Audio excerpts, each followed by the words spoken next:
Welcome to the Soul Grit Podcast. I'm Ann Taylor McNeese, and I'm a licensed marriage and family therapist. I also love Jesus, and I'm passionate about all things gospel and therapy. I created Soul Grit to be at the intersection of mental health and Christian faith. Christ followers need a place to ask questions and get answers about mental health. Join me as we dive into real stories and real questions from people who want to honor God with their hearts, souls, and minds.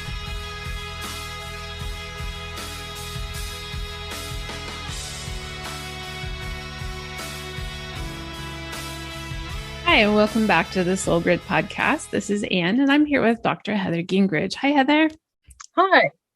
Nice to have you here today. I invited Heather today because as we've been in this series on trauma, we've been talking about different kind of some vocabulary, like what is trauma, what is window of tolerance, what is coping, things like that. We've also talked through some treatments like EMDR and brain spotting.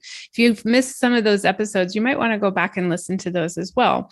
But the reason that I invited Heather here today is because I really think it's important for us to talk about trauma-informed care, not just in our medical field or in our counseling field, but also in the ministry.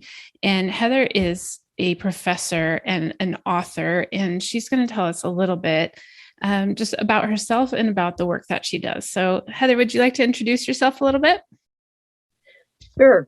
I've been in the field of counseling for, over 35 years now. I was the youngest in my graduating class in my MA, but I've stayed in the field. And fairly early on, I started to see trauma clients back before trauma was a thing. Mm-hmm. You know, back in the early 80s, child abuse wasn't even really talked about, let alone PTSD. But I had people coming into my office that had trauma histories and had to figure out how to deal with that. So over time, that became a specialty with dissociative disorders, and, kind of multiple personalities being a subspecialty within that. Yeah. I've been a counselor educator for full-time for a couple of decades now. I had been at Denver Seminary in their graduate counseling programs for 17 years and just moved to Northeast Georgia, of all places, to teach in the new graduate school at Toccoa Falls College, Christian College in the foothills of the Blue Ridge Mountains in Georgia. I'm actually Canadian, so the fact that I'm living in the U.S. at all is still kind of a surprise to me. My husband's Canadian as well, but here we are. There you are. So my interest I teach all kinds of courses, but really my passion is trauma, helping people heal and educating people about how to be helpful. Mm-hmm. So Heather, when you were working at Denver Seminary, did you get a chance to teach like MDiv students or theology study students, or was it more just the counseling students? It was more the counseling students. I would take a couple of classes in the pastoral counseling course, but they didn't have opportunity for enough electives, to take courses on trauma, for example, which is really unfortunate because trauma is everywhere and is certainly in our churches. And I think pastors often don't have enough background in counseling, period, let alone what to do with someone who's been traumatized. Yeah. And that's something that we talked about several times in our first season of the Soul Grit podcast, that we value our pastors as frontline workers. Like our pastors are the first people that many of us go to when we're hurting or there's a crisis. Yeah. And a lot of times in seminary or Bible college, there really isn't an opportunity for them to learn those kinds of skills because they have a lot of other stuff they have to learn. Right. To be able to do that role. Mm-hmm. But I'm really passionate about preparing pastors as well. Some of the books that I've written have been, although they've been geared, towards professional counselors, I've tried to write them in a way that pastors or even lay people that are really involved in helping can understand them and use some of the material. So I've done that quite intentionally because I think people at large, especially, Christians, Christian helpers, and certainly pastors, really need more education in this area. So I've written a few articles for Christianity Today and some other magazines specifically on trauma informed churches, and have spoken on that. So that is one of my areas of interest for sure. Yeah. I think that's actually how I found you, because I was looking for who is a specialist in this area. And I found one of your Christianity Today articles, and I tracked you down. Okay, that makes sense. Yeah. So what would you say are some of the things that pastors in particular, and I'm not speaking only to pastors, but I think there's a lot of pastors' wives that listen to the podcast. Maybe you're a head of a women's ministry or a children's ministry. Maybe you just greet people on Sunday mornings. Maybe you host a small group in your home. There's a lot of other roles that we have where we have leadership in the church, maybe not just pastors. But what do you think are some things that we need to be aware of as ministry leaders? Well, just awareness that there are people that you're meeting every day that have been traumatized. For example, the statistics just for sexual abuse alone is 1 in 4 women and 1 in 6 men over the course of their lifetime. And that's just sexual abuse. So you add to that physical abuse, emotional abuse, spiritual abuse, spousal abuse, clergy abuse, physical abuse. Then you can, only imagine how many people have been traumatized. And that's not even talking about, our vets and all the, trauma that's part of being war trauma or natural disasters. Right now the hurricane is going through Florida, and a lot of those people who've lost their homes or lost their livelihoods or whatever are may end up experiencing trauma as a result of that. Not everyone will. So I think that's one of the key things, is just to assume that there are people that you're interacting with that have experienced trauma, but they may not talk about it. So you're not necessarily going to know that the person you're talking with has a trauma background, whether that's childhood trauma, or trauma as an adult. So that's really important. And then understanding too that trauma is a subjective experience, so that whatever someone has been through, they may or may not actually develop PTSD from it. You can't. So sometimes there are things that seem relatively minor that in the field we sometimes call small t traumas, that you're thinking, well, it's not a big deal, but for that individual, it really is a big deal. And there are other kind of big T traumas, things that most of us would consider traumas, that really some people are pretty resilient and are able to cope with pretty well. So that's another really important thing to be aware of. But ultimately, it's both being aware that there are hurting people, traumatized people everywhere, and their churches are just as full of traumatized people as non-church people. The statistics show that. But then having knowledge of, well, what do we do? What trauma symptoms are, how it can be helpful. That's really huge. Above all else, not to do more harm. Right. I have a story. Can I tell a story? I would love you to tell a story. This is how, this was my first personal example as a young therapist of seeing a church really mishandle trauma. I was in a church, it was about, several hundred people, a small enough church that people generally kind of knew each other. The pastors were amazing. I worked with one of them, the senior pastor, really closely because I was in charge of the worship team at the time. So I had great respect for that pastor and the associate pastor. So this is what really surprised me, when one Sunday morning after the service, they both pulled me aside into the hallway to say, there's something I want to ask you about, get your opinion on, because of your counseling background. which always, red flag goes up for me. It's like, oh, what does, Mhm. what's coming? What does this mean? Yep. And what they told me about is that there was a family in the congregation where the young adult child of this couple had fairly recently accused her father of having sexually abused her for years during their childhood, Mm. even though they were a church going family and so Yeah. on. And while very often, an alleged perpetrator would deny that, he didn't. I mean, all the more power to him. He actually admitted it, and said he was really sorry. Um, Mom had no idea that this was going on at all. Mm. You can only imagine, Yeah. right? That learning that this man that you've been married to for decades, sexually abused your daughter for years. Mhm. So she was devastated. They separated, um, immediately. He actually had charges. He did some prison time, Mhm. because he was found guilty. But the issue, so that was, obviously really a difficult thing. But the issue the pastors brought me into the hallway about is saying, let's call him Victor. Okay.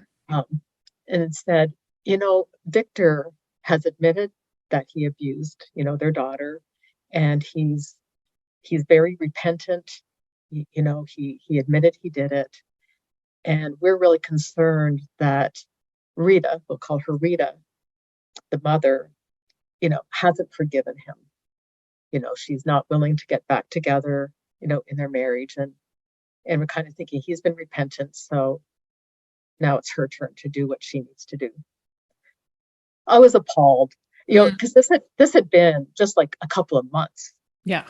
since the whole thing came out. And so I tried to nicely explain to them, um, how devastating that kind of trauma is, Mhm. and how forgiveness isn't just something you can snap your fingers and do. And in a case like this, as a process, where mother, first of all, has to work with her own trauma, has to deal with all of those feelings, has to Mhm. deal with her daughter who has mental health issues, and is not doing well. And and while at some point, um, I would hope that she would get to a point where she's not bitter, she's not hating him, and that that she comes to some point of forgiveness. That's not a process that can be rushed, and that she should not be judged for that. Mhm. Mhm. They listened to me, but I could tell they didn't really get it. No. The other thing they didn't get is, um, before and after, Victor went to prison, he was, um, involved in children's ministry, and they still allowed him to be involved. Oh my. Exactly. And I'm like, okay, even if you are offering forgiveness, there's a pedophile. It's Mhm. like being an alcoholic. You don't put Mhm.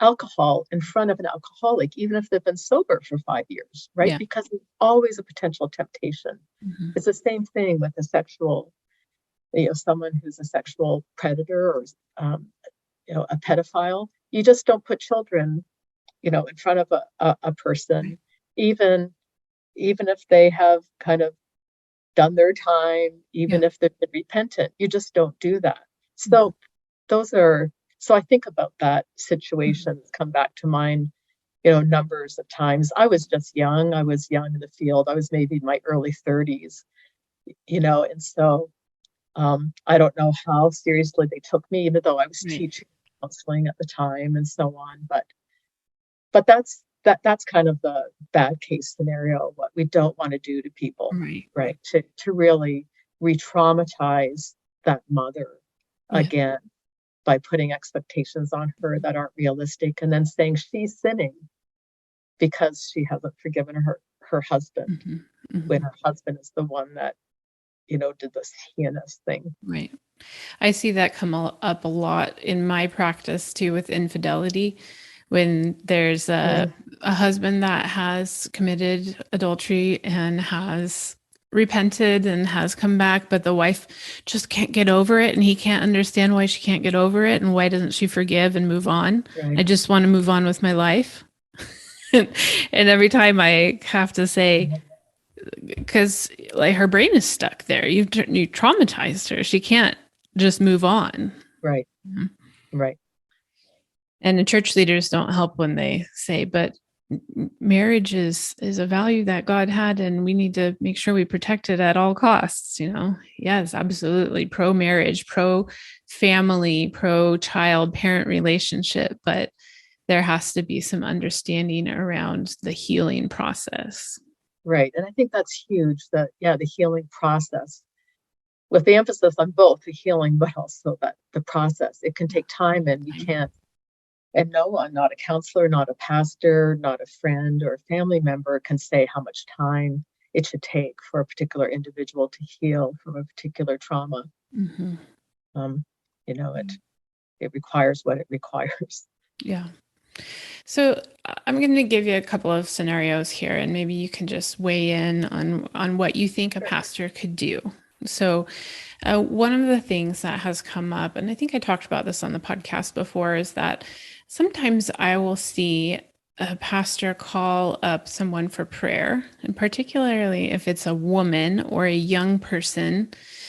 It makes me uncomfortable when the pastor puts his hands on the person that he's praying for. And I understand we have a biblical laying on of hands kind of thing, but sometimes it looks like that person doesn't have the chance to tell you, I'm uncomfortable with your hands on me.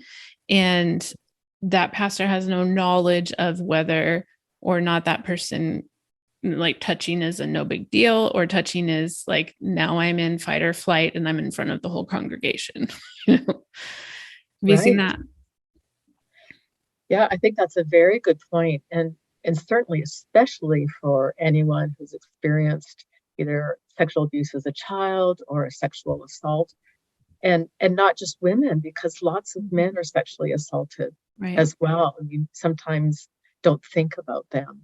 They're more hidden victims in some ways, and they're not often the ones that go to counselors, Right. but they can still have some of the same post-traumatic reactions to even something like a touch on the shoulder, any Mm-hmm. kind of touch that they have not initiated or given explicit permission for. And that's difficult, because even if a pastor says, is it okay if I put my hand on your shoulder, Mm-hmm. in the midst, in that moment, the person may not feel like they have permission to say no.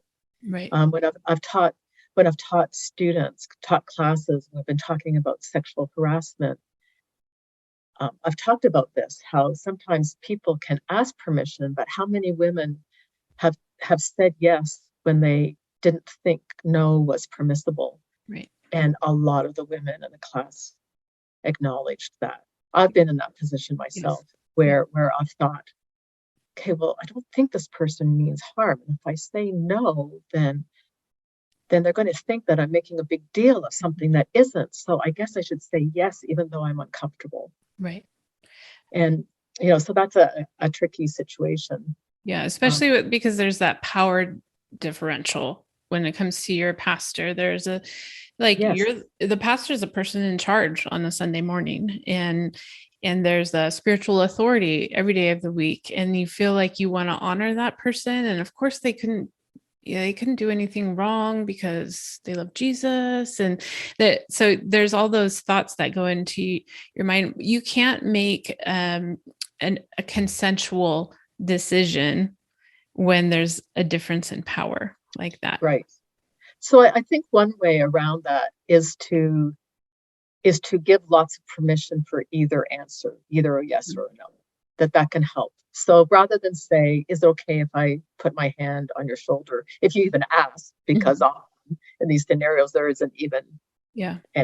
permission asked for, it's just done. But to say, um, you know, I could either lay on hands, touch your shoulder, or we could just put our hands towards you. Which would you Mhm. prefer? Yes. and then the person doesn't have to feel awkward because they can either say, oh, that's fine, laying on his hands is fine, or they can just say, well, maybe if you just, put your hands in my direction. Then give them a choice. Yeah. And the person in power can verbalize that choice for them first so that they know that either is okay. Right. And if they give both options, then they know, oh, okay, it is okay to say no. Yeah. Good. I like that. Yeah. If you've listened to the Soul Grit podcast for even one episode, you know my guests and I believe that when we integrate the power of God with the wisdom of modern psychology, we get supercharged healing, change, and growth in counseling. As a Christian therapist, however, I realize that there are many practitioners out there who are personally Christians but don't know how to integrate their faith into their counseling practices. That's why I created the e-course, Faith Integration for Therapists.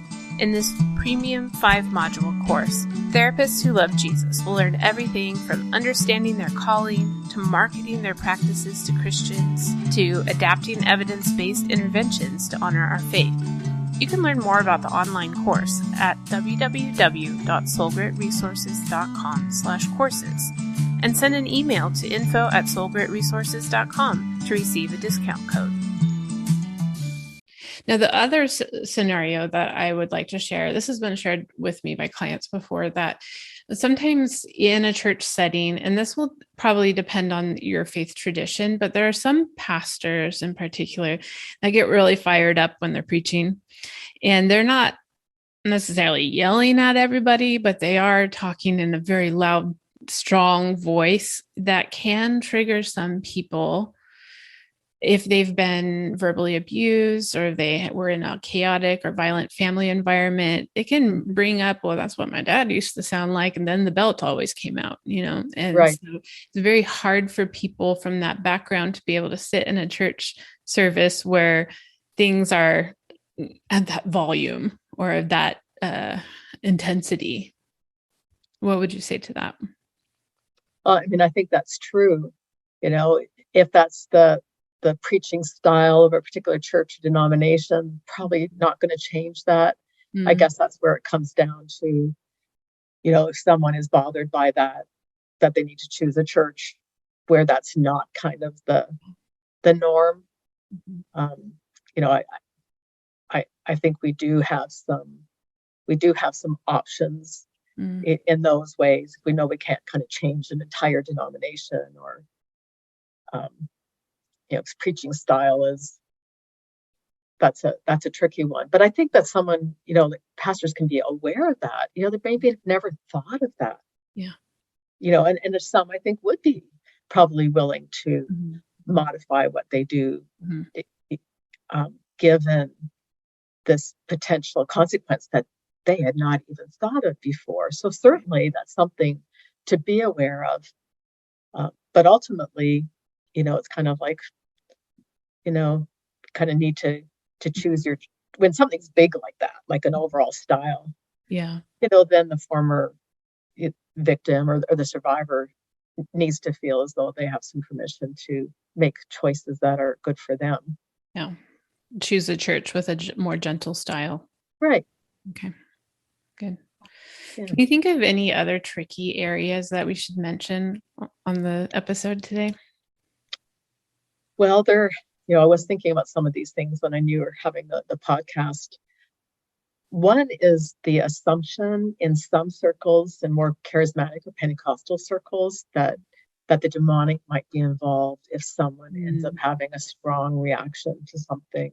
So I can think of clients, for example, where there can be some triggering songs or triggering things coming from the pulpit that no one else might even think about. But for example, I haven't heard this chorus in a long time, but there used to be a chorus that I remember singing that had as part of it the words, "Bind me to the altar with the cords of your great love."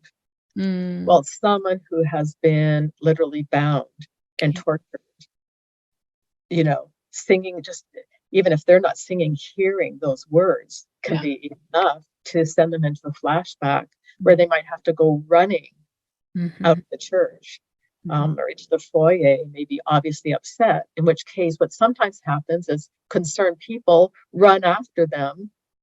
But then when they find out that this was upsetting, if they don't know the person's history, assume that somehow the demonic's involved. Mm-hmm. There can be many such triggers. There are courses, even courses we all seen that are biblical that talk about there's power in the blood of the lamb. Well, someone whose trauma involved a lot of blood, um, Mm-hmm. and some who've been involved in religious rituals where there was a lot of blood as part of those rituals. Well, that can be a major trigger, and they can go running out. And again, the assumption's made that, oh, there must be something demonic here, when Mm-hmm. it's a flashback. It's someone's trauma being triggered. So I think we have to be really careful to not make those assumptions, or to understand that mental illness can take different forms, and um, that something that is not understood isn't necessarily demonic. Yeah, that's a good word. What would you say is at stake if ministry leaders do not become more informed about trauma? Well, doing the kind of harm that we were talking about, those kinds of things, the pastors that talk to me, Yeah. you know, um, about this mother, we're really doing her further harm. Mm-hmm. Uh, People who are running out of a service upset because they've been triggered by trauma, either their pastor or leaders or other Christians, are doing them more harm if they kind of heap onto that some spiritual abuse. Basically, that's what it becomes, is adding spiritual abuse to trauma that's already there. Um, and and unfortunately, often spiritual abuse happens with people who are very well intentioned. Mm-hmm. They are not. They are thinking they are helping this person, Yeah. and are very unaware that they're actually doing damage. So that's really what we don't want to see happen, right? Mm-hmm. Especially those of us who want to help people. The last thing we want to do is cause further harm. Mm-hmm. So that has to be kind of the first rule: is do no harm, do no Right. further harm, for sure. Mm-hmm. Um, and often, if people are not trauma informed, then they don't even realize they're doing harm. Someone may just disappear from their congregation, and they might believe, oh well, you know, I guess whatever, we'll just go on with life, and they may never know. Yeah. Or if the person who's upset tries to address it, which is really difficult, especially if there's a power differential, as you mentioned before, and they're not understood, then that becomes even more difficult for Mm-hmm. them if they're not heard, or victim blaming helps, Yep. you know, it just heaps things on more. Okay. So tell us, how can pastors and other ministry leaders become more aware, more informed about this? Well, there is a lot more out there than there used to be on trauma. That's the good news. Mm-hmm. And more resources, even Christian resources. Mm-hmm. Um, so um, finding, reading books. I mean, my book on complex trauma, Restoring the Shattered Self: A Christian Counselor's Guide to Complex Trauma. Mm-hmm. That's what I mentioned, that I wrote in a way that doesn't use a lot of psychologies or Mm-hmm. counselingese. I mean, I do explain concepts, but a lot of pastors have told me that they have found that really helpful. Not that they are going to, be the counselor Right. long term for these people, but in understanding the process, it helps them know more what they can do as a congregation. And I do have a chapter in that book called How the Church Can Help, with Awesome. specific guidelines for pastors and churches of, of how to implement, Mm-hmm. more trauma informed kind of policies and trainings and so on. There's another book that I've co-edited called with my husband, called Treating Trauma in Christian Counseling. Again, that's primarily for um, counselors, but it can really help. It's biblically integrated, can help pastors understand a whole lot of different varieties of trauma, everything from natural disasters to to trauma in developing worlds, trauma in missionaries, to war trauma, to survivors of child abuse, clergy abuse. So we tried to cover almost every type of trauma we could think of at the time. And that can be really helpful for pastors to see, oh, there's a different healing process or different things that are helpful for different types of trauma. And again, even if they're not going to be the ones doing all the counseling, can help them refer to mental health professionals that have specializations in each of these areas. And then there are, well, I just mentioned to you, and before the podcast started, that my new job at Toccoa Falls College School of Graduate Studies involves developing a 5-course trauma certificate. Yeah. And that is intended both for licensed professionals and students studying counseling or marriage and family therapy. But my intention is also to make it a program that pastors or lay counselors could really benefit from, to help them become more trauma informed. You know, that particular program is asynchronous online, so it means that anyone, anywhere, can take either the whole program or even 1 or 2 courses if someone's interested in 1 or 2. If someone has an undergraduate degree, they can apply to that program. Then the American Association of Christian Counselors, AACC, has a lot of like recorded webinars, or they have courses that are packaged. And they have actually this fairly new one that they're doing specifically for pastors, with pastors and churches in mind, on trauma-informed care. So there are already, just in the last couple of months, a set of courses that are available now. I'm going to be recording 3 more courses for them, as well in the new year. But check out the offerings that AUCC has, because they offer resources not just for professional counselors, but also for lay counselors, coaches, and pastors. So there's some good material there. Awesome. All of those things I will be linking in the show notes so that people can find them really easily. Is the program at TFC already up and running, or is that something that's coming soon? It starts in January. Okay. Yep. So by the time this comes out, which should be mid-October, you'll have enough time to apply and get started in January. That's right. Right. If you applied right away. That's great. Okay. The first course is on assessment and treatment of PTSD. Okay. That's good. Okay.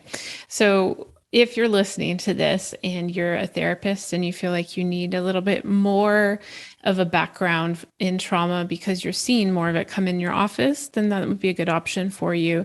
If you're a therapist and you haven't been integrating your Christian faith in a way that would help you treat some of the Christian clients coming in your door, the AACC offerings might also be helpful to you. But this episode in particular is going to really be geared for the pastors and ministry leaders, and anybody who is listening to this podcast knows someone who is in one of those roles. And so I want you to seek out those resources for yourself and share them with somebody that you know that is in a leadership position that might really be able to serve and love people well if they had this kind of education and background under their belts. So I'm going to, I just thank you for all of those resources, Heather. This has been really good. And I want to ask you the question that I ask all of my guests when we're wrapping up, which is, what are you doing for soul care? Well, for me, nature is really important. Mm-hmm. And when we made our move to Georgia, I told my husband, I was more hesitant to leave Colorado because I love Colorado and love the mountains. I love the nature. I said, okay, at least we're in a part of Georgia that's beautiful. When I came out to visit, the Toccoa Falls campus is just really beautiful. I said, but I need to live someplace that I can go for walks, or preferably even from my house. I feel like I'm in nature, and I am. I showed you a picture, and briefly, we have over 100 trees on our property, and we're on, they call it a lake, but that's a stretch. It's a pond, Pond. but I get to see water, Mm-hmm. and my home office has been my back porch so far until the cold drives me indoors Yeah. more. So for me, just being in that environment is both spiritually nurturing and emotionally nurturing. Mm-hmm. The other really big thing for me is music. Mm. I'm a trained musician. And one of the things I have not found yet here in Georgia is a good sacred music choir. I like singing classical Oh. sacred music, but of high caliber. Yeah. And I sang in a chamber choir and in a larger choir in Colorado for 14 years. And Okay. I really grieved leaving them. Yeah. It was an interdenominational community choir, but that had auditions for Yeah. its membership. And Mm-hmm. even when I was tired, my husband would sometimes say our rehearsals were Sunday afternoons for like Mm-hmm. 3 hours if we're in both choirs. And he's like, "You're so tired. Like, really, you're going to go to choir practice?" And Mm-hmm. sometimes I'd be thinking, "Oh, yeah, I'm so tired. I really don't feel like going to choir practice." But first song, as soon as I start to sing, it's like, this is why I'm here. And Yeah. come away from from singing spiritually refreshed, physically Mm-hmm. refreshed, emotionally renewed, and ready to face my week. Mm-hmm. So I think the important thing is for everyone to find out what replenishes them. Yes. I know some of my students, when we talk about these things, like to cook or bake. Well, that would not be soul care for me. Mm-hmm. I don't mind it. I like to eat, and I like to cook, but that is just not something I would do for Yeah. self care. Yeah. So we all have to kind of find out what what feeds our souls. So for me, those two are the biggest Yeah. things that are Yeah. helpful for me. And I do think as you get to be, when you're grown up, it's harder to find an ensemble that you can participate in, whether that's because of life demands or because there's just fewer opportunities for adults than for kids to Right. play music together. I think that's been one of the grieving moments of my adult life too, that I don't get to play or sing anymore, except, from the congregation, not from, and, but I do enjoy sometimes cooking. There's this line between cooking because you have to, because people need to eat, and cooking because it's an expression of creativity. Sure. Yeah. And I that's totally understand why for some people that would be Mhm. self-care, Mhm. but just don't try to make me do it for myself. Okay. Yeah. Okay. And I think that's another thing, that just kind of respect in general for anyone is Mhm. to not impose any kind of process in terms of what can be good or healing. Knowing that that's a very individual matter, just like healing from trauma is an individual matter. What replenishes us just as even care providers, as helpers, it's going to be very different. So I learned early on that getting up at 4 to read my Bible and pray just was not soul care for me, even though it was for some of my friends. I tried it for a while and was like, no, this is ridiculous. So Good. God and I have other ways Yeah. of communicating and spending So time. you might have just freed someone up right there to be able to do their time with Jesus at a different time in the day. And maybe in a different way. Mm-hmm. Yeah. Well, I wish I was there walking in those woods with you around your pond. It looks beautiful. And again, I thank you so much for being here and for sharing your wisdom and experience with us. And like I said to everyone, I will have Heather's book as well as some other resources that she mentioned listed in the show notes. And again, you can find us on Facebook and Instagram. But you can look me up on the Toccoa Falls College website. Okay. And look up the trauma programs and everything there. Perfect. Okay. See you next time. The Soul Grit podcast is a production of Soul Grit Resources. You can find more at soulgritresources.com or on the socials at Soul Grit Resources. You can email me at info@soulgritresources.com.